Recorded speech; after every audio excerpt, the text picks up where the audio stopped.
दोस्तों, भ्रष्टाचार के खिलाफ बड़े बड़े वादे किए गए थे। कहा गया था कि भ्रष्टाचारियों को बख्शा नहीं जाएगा, जो बेल पर हैं उन्हें जेल भेजा जाएगा।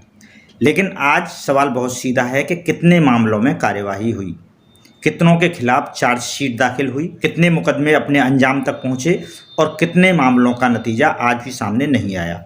क्योंकि गिरफ्तारी खबर नहीं होती, न्याय तब होता है जब जांच पूरी हो, आरोप साबित हों और मुकदमा अपने निष्कर्ष तक पहुंचे।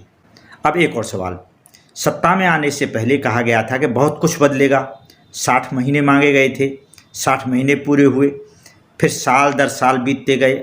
अब इतने वर्षों बाद भी अगर हर सवाल का यही जवाब है कि पहले वालों ने क्या किया, तो सवाल उठना स्वाभाविक है। अब जिम्मेदारी किसकी है? मान लीजिए स्कूल का प्रधानाचार्य 13 साल तक स्कूल चलाए और हर समस्या के लिए पहले वाले प्रधानाचार्य को जिम्मेदार बताता रहे। क्या बच्चे उसकी बात मानेंगे?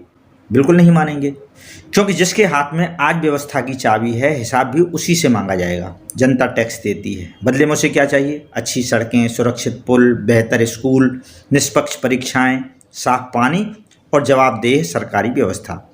लेकिन जब सड़क टूटती है, पुल गिरता है, परीक्षा व्यवस्था पर सवाल उठते हैं या बच्चे कीचड़ और पानी से होकर स्कूल पहुंचते हैं, तो जवाब क्या मिलता है?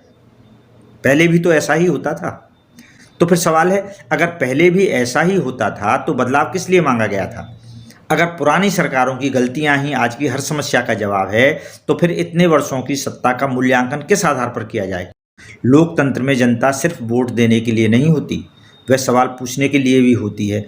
और सबसे गंभीर बात यह है कि आज कई बार सवाल का जवाब देने के बजाय सवाल पूछने वाले को ही निशाना बनाया जाता है। अब भ्रष्टाचार पूछिए, पुरानी सरकारों की सूची सामने आ जाएगी।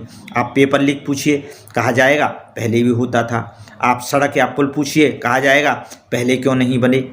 आप शिक्षा पूछिए, पुराना रिकॉर्ड खोल दिया जाएगा। लेकिन याद रखिए, अतीत की गलतियां वर्तमान की जिम्मेदारी को खत्म नहीं करती। अगर पहले गलत हुआ था तो उसे सुधारना ही तो बदलाव का मतलब था। इसलिए सवाल किसी एक पार्टी का नहीं है, सवाल किसी एक नेता का नहीं है। सवाल है, जिसने बदलाव का वादा किया था उसने बदलाव कितना किया। सवाल पूछना देशद्रोह नहीं है और सत्ता से जवाब मांगना लोकतंत्र की कमजोरी नहीं, लोकतंत्र की ताकत होती है। इसलिए किसी को आंख बंद करके मत मानिए, न सरकार को, न विपक्ष को, न न्यूज़ चैनलों को, न सोशल मीडिया को। पढ़िए, तथ्य जांचिए, सवाल पूछिए और फिर अपना निष्कर्ष खुद निकालिए। क्योंकि आखिर में सवाल यही है, जिस बदलाव का वादा करके सत्ता मांगी गई थी, उस बदलाव का हिसाब कहाँ है? नमस्कार।